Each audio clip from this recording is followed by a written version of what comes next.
ಜಾತಿ ಪ್ರಮಾಣ ಪತ್ರಕ್ಕಾಗಿ ಅಗತ್ಯ ದಾಖಲೆಗಳನ್ನು ಸಲ್ಲಿಸಿದ್ದರೂ ಬೇಲೂರು ತಹಸೀಲ್ದಾರರು ದುರುದ್ದೇಶದಿಂದ ಅರ್ಜಿಯನ್ನು ತಿರಸ್ಕರಿಸುತ್ತಿದ್ದು, ತಮಗೆ ಸೂಕ್ತ ಜಾತಿ ಪ್ರಮಾಣ ಪತ್ರ ನೀಡುವಂತೆ ಮೇಲಾಧಿಕಾರಿಗಳು ನಿರ್ದೇಶನ ನೀಡಬೇಕು ಎಂದು ದಲಿತ ಸಂಘಟನೆಯ ಮುಖಂಡ ನಾಗರಾಜು ಹೆತ್ತೂರ್ ಮತ್ತು ನ್ಯಾಯಕ್ಕಾಗಿ ಆರೋಪಿಸಿರುವ ಸಂತೋಷ್ ಕುಮಾರ್ ಒತ್ತಾಯಿಸಿದರು.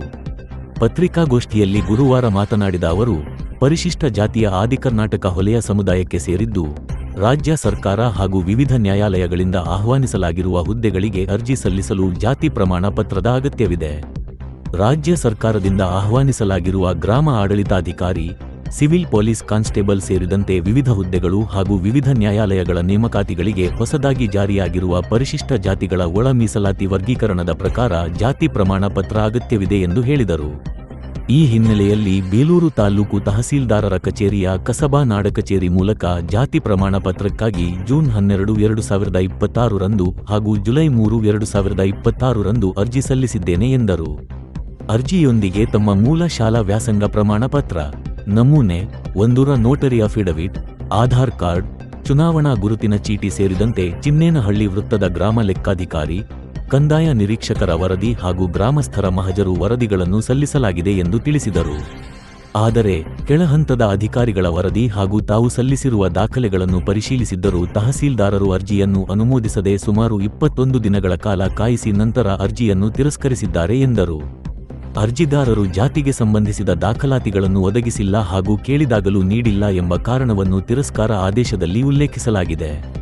ಆದರೆ ತಾವು ಅಗತ್ಯ ದಾಖಲೆಗಳನ್ನು ಈಗಾಗಲೇ ಸಲ್ಲಿಸಿದ್ದರೂ ಈ ರೀತಿ ಅರ್ಜಿ ತಿರಸ್ಕರಿಸಿರುವುದು ಅನ್ಯಾಯವಾಗಿದೆ ಎಂದು ದೂರಿದರು.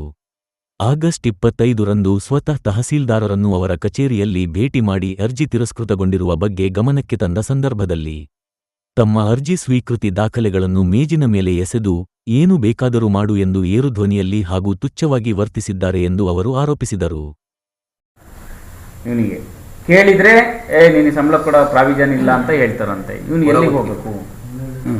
ಸಂಬಳನಾರು ಕೊಟ್ಟು ಕಳಿಸ್ಬೇಕಲ್ಲ, ಅದು ಬಂದು ಕೇಳ್ತಾವನಲ್ಲ ಅನ್ನೋದೇ ಬಾರಿ ಅವರಿಗೆ ಇದೆ. ಇವನು ಮಾಡಿರೋದಕ್ಕೆ ಹಾಜರಾತಿ ಇದೆ, ಎಲ್ಲ ಇದೆ. ಹಿಂದೆ ಏನೇನು ಯಾರು ಏನು ಹೇಳ್ಕೊಟ್ಟಿದ್ದಾರೆ ಗೊತ್ತಿಲ್ಲ. ನಾವು ಕೇಳೋದಿಷ್ಟೇ, ಜಾತಿ ದೃಢೀಕರಣ ಪತ್ರ ಕೊಡೋ ಅಂಥದ್ದು, ಕೊಡದೇ ಇರ್ತಕ್ಕಂಥದ್ದು ಅದು ಅಪರಾಧ.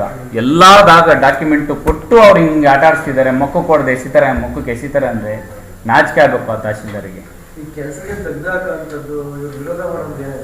ಸರ್, ಕೆಲಸದ್ದು ಅದೊಂದು ಏನು ಗ್ರಾಮ ಸಹಾಯಕಾಗಿ ನೇಮಕಾತಿ ಆಗಿದೆ ಸರ್, 2 ವರ್ಷ 2-3 ವರ್ಷದ ಹಿಂದೆ. ಆ ನೇಮಕಾತಿ ಇದರಲ್ಲೇ ಡ್ರೈವರ್ ಯಾರಿಲ್ಲ ಅಂತ ನನ್ನನ್ನು ಮಮತಾ ಮೇಡಮ್ ಇದ್ದಾಗ ಅಲ್ಲೇ ಡ್ರೈವರ್ಗೆ ಹಂಗೆ ಕಂಟಿನ್ಯೂ ಮಾಡ್ಕೊಂಡು ಹೋಗ್ತಾರೆ ಸರ್. ಕಾಲಕ್ರಮೇಣ ಈ ತಹಸೀಲ್ದಾರ್ ಬಂದಾಗ ಏನು ಮಾಡ್ತಾರೆ, ಸ್ವಲ್ಪ ಅದು ಇದು ರಾಜಕೀಯ ಏನೋ ಗೊತ್ತಿಲ್ಲ ಸರ್, ಅವ್ರಿಗೆ ಏನು ಅನಿಸುತ್ತೋ ಕಾಲಕ್ರಮೇಣ ಏನು ಮಾಡ್ತಾರೆ, ನನ್ನನ್ನು ಗ್ರಾಮ ಸಹಾಯಕ ಹುದ್ದೆಗೆ ತೆಗೆದಾಕ್ಬಿಡ್ತಾರೆ ಡ್ರೈವರಿಂದ. ನಾನೆಲ್ಲ ಕೆಲಸ ಮಾಡ್ತೀನಿ, ಇವ್ರಿಗೂ ಸಹ ನಾನು ವಾಹನ ಚಲಾಯಿಸಿನಿ ಸರ್ 2 ತಿಂಗಳು. ಹೌದು, ನಾನು ಹೋಗಿ ಅಲ್ಲಿ ಕೆಲಸ ಮಾಡುವಾಗ 2 ತಿಂಗಳು ಸಂಬಳ ಇವರೇ ಮಾಡಿದ್ದಾರೆ. ಆದರೆ ನೆಕ್ಸ್ಟ್ ಇವ್ರು ಸಂಬಳ ಮಾಡಿಲ್ಲ, ಏನೋ ಆಕ್ಷೇಪಣೆ ಇದೆ, ಸಾರ್ವಜನಿಕ ದೂರ ಇದೆ ಅಂತ ಉದ್ದೇಶಪೂರ್ವಕ ಇಟ್ಕೊಬಿಟ್ಟು ಇವ್ರೇನು ಮಾಡ್ತಾರೆ, ಕೆಲಸದಿಂದ ವಜಾ ಮಾಡ್ತಾರೆ. ಅದು ಫರ್ದರ್ ಸರ್, ಅದಕ್ಕೆ ಸಂಬಂಧಪಟ್ಟಂಗೆ ನಾನು ಕೋರ್ಟಲ್ಲಿ ಅಪ್ಡೇಟ್ ಹಾಕೊಂಡಿದ್ದೀನಿ, ರಿಪಿಟಿಷನ್ ಮಾಡ್ಕೊಂಡಿದ್ದೀನಿ. ಅದೇನಾಗುತ್ತೆ ಅದು ಸೆಕೆಂಡ್ರಿ ಸರ್. ಆದರೆ ಅದನ್ನು ಹೊರತುಪಡಿಸಿ ಈಗ ನಾನು ಬೇರೆ ಏನು ಕೆಲಸ ಮಾಡಂಗಿಲ್ವ ಸರ್, ಇವರಿಂದ ಡಿಸ್ಮಿಸ್ ಆಗಿ ನಾನು ಮನೆಯಲ್ಲೇ ಕೂತ್ಕೋಬೇಕಾ? ಏನು ಮಾಡ್ಬೇಕು ಸರ್? ನಾನು ಬೇರೆ ಎಲ್ಲರೂ ಇದು ಮಾಡ್ಕೊಂಡು ನಾನು ಜೀವನ ಕಟ್ಕೋಬಾರ್ದ? ನಮ್ಮ ತಂದೆ ತಾಯಿ ಸಾಕಬಾರ್ದ? ನಾವು ತಿನ್ಲಿಕ್ಕೆ ಅನ್ನ ಏನು ಮತ್ತೊಂದು ಮಾಡ್ಕೋಬಾರ್ದ?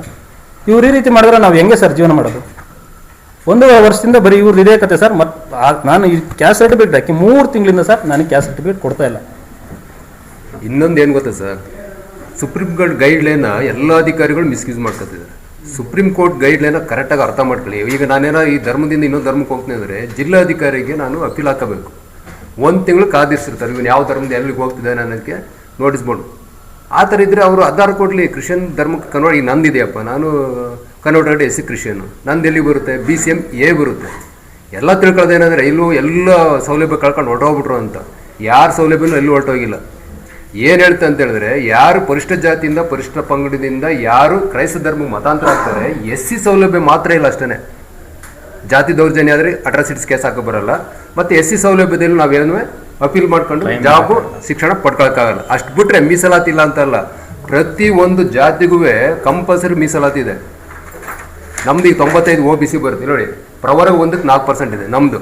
OBC ಬೆಸ್ತರು, ಮಡಿವಾಳರು ಎಲ್ಲ ಬರ್ತಾರಲ್ಲ, ಅದಕ್ಕೆ ಪ್ರವರ್ಗ 1ಕ್ಕೆ 4%, ಪ್ರವರ್ಗ 2Aಗೆ 15% ಇದೆ. ಆಮೇಲೆ ಪ್ರವರ್ಗ 3rd Bಗೆ 4% ಇದೆ, ಅಲ್ಲಿ ಕ್ರಿಶ್ಚಿಯನ್, ಲಿಂಗಾಯತರು ಇವರೆಲ್ಲ ಬರ್ತಾರೆ. ಆಮೇಲೆ ಪ್ರವರ್ಗ 3rd Bಗೆ 5% ಇದೆ. SC ಬಂದರೆ 15%, ಪರಿಷ್ಠ ಪಂಗಡಕ್ಕೆ ಬಂದರೆ 3%. 18% SC ST ಬಿಟ್ರೆ 32% ತಗೋತಿರೋರು ಯಾರು? ಲಿಂಗಾಯತರು, ಒಕ್ಕಲಿಗರು ಎಲ್ಲರೂ ತಗೋತಿದ್ದಾರೆ. ಆದರೆ ಬರೀ 3% ಇರತಕ್ಕಂಥ ಬ್ರಾಹ್ಮಣ ಬನಿಯ ಇದ್ದಿದ್ದಾರಲ್ಲ, ಅವ್ರು ಎಷ್ಟು ತಗೋತಿದ್ದಾರೆ ಹೇಳಿ? 10% ತಗೋತಿದ್ದಾರೆ. ಇದ್ರ ಬಗ್ಗೆ ಅಧಿಕಾರಿಗಳಿಗೆ ಏನಿದಿಲ್ವಾ? ಕಾನ್ಸೆಪ್ಟ್ ಇಲ್ವಾ? ಒಂದು ಜಾತಿ ಪ್ರಮಾಣ ಕೊಡ್ಬೇಕಾದ್ರೆ ಹೆಂಗೆ ಕೊಡಬೇಕು? ಈಗ ಅವ್ರಿಗೆ ಬಳ್ಳಾರಿ ಅಂತ ಈ ದೇಶ ಆಳ್ತಿರೋಂಥ ಜಾತಿಗಳನ್ನೇ 10% ತಗೋತಿದ್ದಾರಪ್ಪ. ಯಾರಿಗೆ ಮೀಸಲಾತಿಲ್ಲ ಸರ್? ಎಲ್ಲರಿಗೂ ಇದೆ. ಅದನ್ನ ಯಾಕೆ ಇವರ ಗಮನದಲ್ಲಿ ಇಟ್ಕೊಳ್ಳಲ್ಲ? ಈಗ ಕನ್ವರ್ಟ್ ಆದ್ರೆ ಆಗುತ್ತಪ್ಪ. ಕನ್ವರ್ಟ್ ಆಗ್ಬೇಕಾದ್ರೆ ಎಲ್ಲಿಂದ ಹೋಗ್ಬೇಕು? ಡಿಸಿಯಿಂದಲೇ ಹೋಗ್ಬೇಕು ಸರ್. ಸುಮ್ಮನೆ ಕೊಡೋಕೆ ಬರಲ್ಲ. ಈ ನಾನು ಕ್ರಿಶ್ಚಿಯನ್ ಕೊಡ್ಬೇಕಾದ್ರೆ, ಕನ್ವರ್ಟೆಡ್ SC ಕ್ರಿಶ್ಚಿಯನ್ ಕೊಡ್ಬೇಕಾದ್ರೆ 1992-93 ದೇವೇಗೌಡ ಪ್ರಧಾನಿಯಾದಾಗ ಅದನ್ನ BCM A ಸೇರಿಸಿದ್ರು. ಅಲ್ಲೇನಂತೇಳಿ ಸುಪ್ರೀಂ ಕೋರ್ಟ್ ಕೇಸ್ ನಡೀತಿತ್ತು. SC ST ಮೀಸಲಾತಿ ಕೊಡಬೇಕಾ ಬಿಡಬೇಕಾ ಅನ್ನೋದಕ್ಕೆ ಮೀಸಲು ಕೊಡಬೇಕಾ. ಆ ಸುಪ್ರೀಂ ಕೋರ್ಟ್ ಮೊನ್ನೆ ತೀರ್ಮಾನ ಮಾಡಿತು, SC ಇಂದ ಪರಿಷ್ಠ ಪಂಗಡದಿಂದ ಯಾರು ಕ್ರೈಸ್ತ ಧರ್ಮಕ್ಕೆ ಹೋಗ್ತಾರೆ ಆ ಸೌಲಭ್ಯಗಳು ಮಾತ್ರ ಇಲ್ಲ ಅಂತ. ಇಡೀ ಎಲ್ಲ ದೇಶದಲ್ಲಿರೋ ಮೀಡಿಯಾಗಳೆಲ್ಲ ಅಯ್ಯೋ ಎಲ್ಲ ಯಾರು ಮತಾಂತರ ಆಗ್ಬಿಟ್ರೆ ಅವ್ರಿಗೆ ಯಾವುದೇ ಸೌಲಭ್ಯ ಇಲ್ಲ ಅಂತ